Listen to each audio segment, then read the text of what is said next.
नमस्कार, बात पते की में आपका स्वागत है। मैं हूं अखिलेश शर्मा। वक्फ कानून को लेकर अदालत से लेकर सड़क तक लड़ाई तेज हो गई है, जहां अदालत में तमाम पॉलिटिकल पार्टीज और कई सारे संगठनों ने वक्फ कानून के खिलाफ याचिकाएं दायर की हैं और इस पर सुप्रीम कोर्ट में अगली सुनवाई भी जल्दी होने जा रही है। इसी बीच वक्फ कानून के खिलाफ माहौल बनाने के लिए पूरे देश में इस कानून के विरोधी अपनी ओर से प्रदर्शन भी आयोजित कर रहे हैं, धरने आयोजित कर रहे हैं, सेमिनार कर रहे हैं और आज दिल्ली में एक ऐसा ही बड़ा प्रदर्शन हो रहा है जहां पर कि तमाम मुस्लिम संगठन, all India Muslim personal law board, AIMIM तमाम इसमें मौजूद हैं और पुरजोर इसकी मुखालिफत कर रहे हैं, विरोध कर रहे हैं। और उनका यह कहना है कि ये जो वक्फ कानून लाया गया है इससे मुसलमानों के जो अधिकार हैं उनको ठेस पहुंचती है। और जो दलीलें संसद में भी दी गई थी विपक्षी दलों की ओर से कि ये एक साजिश है मुसलमानों की जमीन छीनने की सरकार के द्वारा, इसी को आगे बढ़ाया जा रहा है। यही दलीलें आपने देखा भी होगा कि सुप्रीम कोर्ट में भी रखी गई थी इन तमाम याचिकाओं में, और अब जनता के बीच भी इन्हीं दलीलों को लेकर जाने का प्रयास किया जा रहा है। वहीं दूसरी ओर एक दूसरा पक्ष भी है, वो है सरकार का, भारतीय जनता पार्टी का। भारतीय जनता पार्टी ने जो CAA NRC को लेकर के विरोध प्रदर्शन हुआ था उससे कुछ सबक सीखे हैं और इसीलिए जो नैरेटिव की लड़ाई है उसमें बीजेपी पीछे नहीं रहना चाहती है। यही कारण है कि जो अल्पसंख्यक मोर्चा है वो पूरे देश में वक्फ कानून के बारे में जन जागरण अभियान चला रहा है।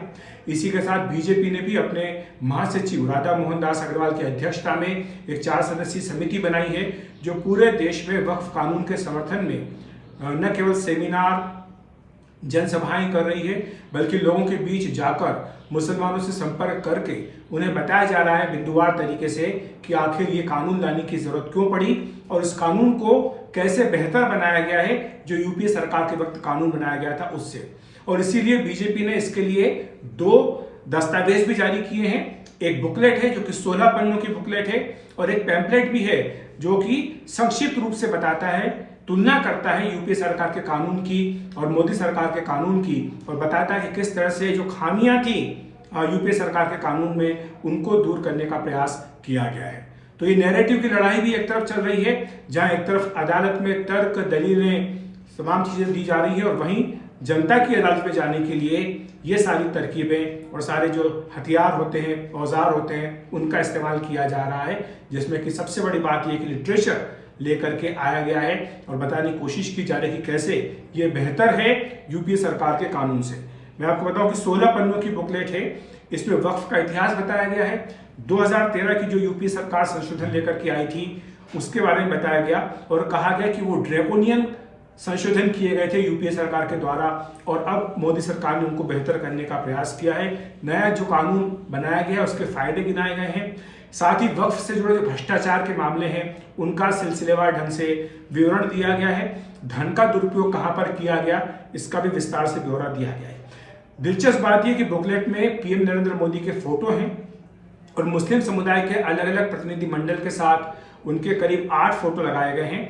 इसमें अजमेर शरीफ के लिए चादर भेजते वक्त उनका जो फोटो आता है उसको भी शामिल किया गया है। और आखिर में बुकलेट के अंत में पीएम मोदी का फोटो है जिसमें कि जो नारा है एनडीए का वो लगाया गया है, सबका साथ, सबका विकास, सबका विश्वास और सबका प्रयास। जो 4 पन्नों की पैम्फलेट बनाई गई है उसमें वक्फ कानून की संक्षिप्त जानकारी दी गई है। कांग्रेस का जो 2013 का संशोधन कानून था उसको ड्रैकोनियन बताया गया और उसकी तुलना नए कानून से की गई है। मुस्लिम समुदाय को वक्फ कानून से कैसे लूटा गया इसका भी विस्तार से विवरण दिया गया है और हिंदू, सिख और ईसाई वक्फ से कैसे प्रभावित होते हैं इसका भी ब्यौरा दिया गया है। मैं आपको बताना चाहता हूं कि जो पैम्फलेट में बात कही गई है वो बहुत दिलचस्प है। 2013 में जो वक्फ कानून लेकर के आई थी यूपीए सरकार उसके बारे में बताया गया कि तब यूपीए सरकार ने वक्फ बोर्ड की शक्तियों का विस्तार किया था और मनमाने ढंग से भूमि के अधिग्रहण की व्यवस्था की थी। इससे संपत्ति का अधिकार कमजोर हुआ था और पारदर्शिता की कमी थी और हितधारकों की जो चिंताएं थी उनको नजरअंदाज कर दिया गया था। वहीं अब तुलना की गई कि जो कानून बनाया गया इसमें वक्फ बोर्डों की मनमानी खत्म कर दी गई है। किसी भी संपत्ति को एक तरफा ढंग से वक्फ की संपत्ति घोषित नहीं किया जा सकता है और साथ ही वक्फ पंजीकरण के लिए भूमि का रिकॉर्ड में अगर बदलाव होता है तो समाचार पत्रों में 90 दिन की सूचना देना अनिवार्य हो जाता है। इसके साथ ही ये पॉइंट भी दिया गया है कि राज्य वित्त पोषित सर्वेक्षण और वक्फ संपत्ति के ऊपर प्रतिबंध लगा दिया गया है। जो अभी सरकार ने कानून लेकर के आए हैं, सरकारी संपत्ति को वक्फ के रूप में अधिग्रहण करने से रोकने की बात कही गई है। यूपीए सरकार के वक्त राज्य सरकार के अधिकार और गैर मुस्लिम दान को शामिल करने की सीमाएं थी। उसमें यह कह दिया गया था कि राज्य सरकार के अधिकार प्रतिबंधित कर दिए गए थे।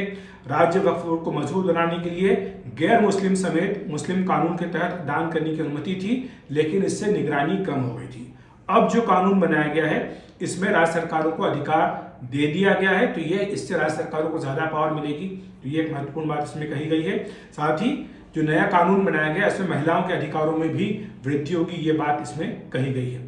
जो यूपीए सरकार के वक्त पे कानून था, वक्फ परिषद की बढ़ी हुई शक्तियां और वक्फ संपत्ति के लेन देन में प्रतिबंध था।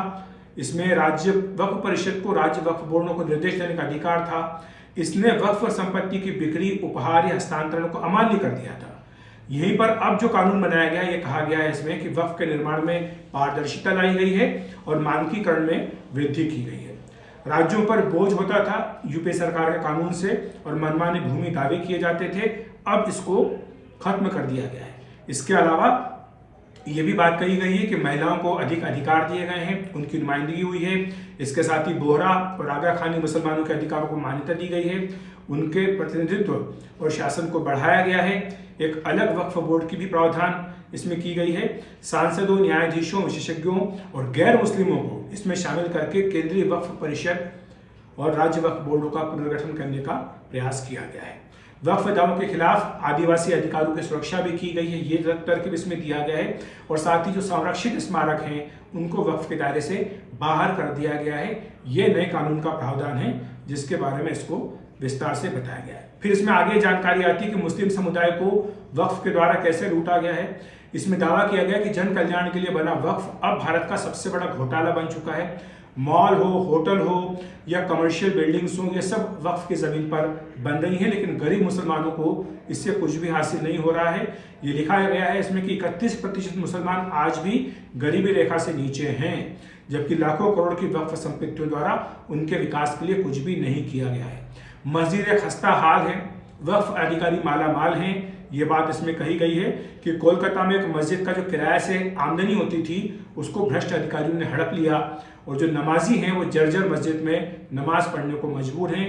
मुस्लिम कल्याण फंड से करोड़ों रुपए की लूट की गई है। दिल्ली में ऑडिट रिपोर्ट का हवाला दिया कि मुस्लिम शिक्षा और स्वास्थ्य सेवाओं के लिए जो निर्धारित वक्फ फंड था, उसका दुरुपयोग हुआ, जिससे मस्जिद और मदरसे जर्जर हालत में पहुंच गए। लगभग 70% वक्फ संपत्तियों पर अवैध कब्जा हो चुका है, जबकि बाकी संपत्तियां मॉल, होटल और उद्योगों को नाम मात्र किराए पर लीज पर दे दी गई है।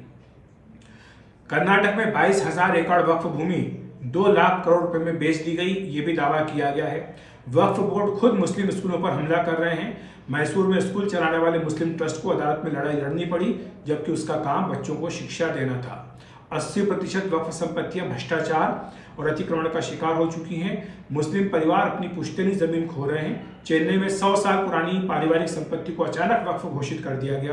पुणे में एक मुस्लिम किसान परिवार की जमीन को बिना किसी सूचना के वक्फ घोषित कर दिया गया, जिसके कारण उन्हें कानूनी मुकदमों में फंसना पड़ा।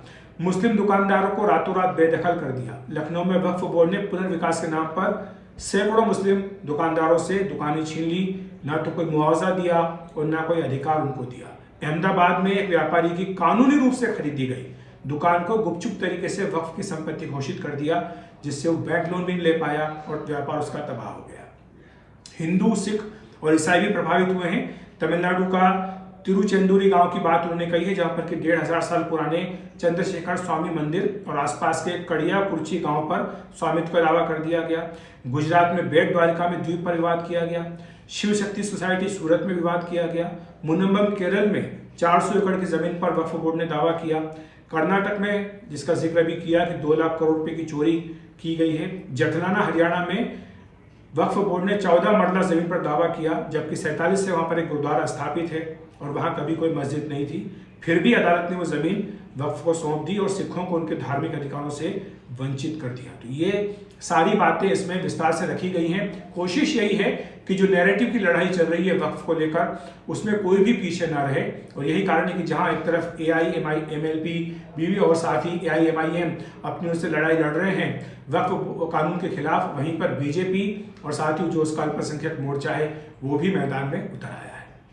अब अदालत में क्या होता है इस पर भी सबकी नजरें लगी रहेंगी, क्योंकि अदालत की पिछली सुनवाई में काफी कुछ बातें हुई थी और सरकार ने अपनी ओर से वादा किया था कि वो कुछ प्रावधान लागू नहीं करेगी। तो बात पति की में इतना ही। नमस्कार।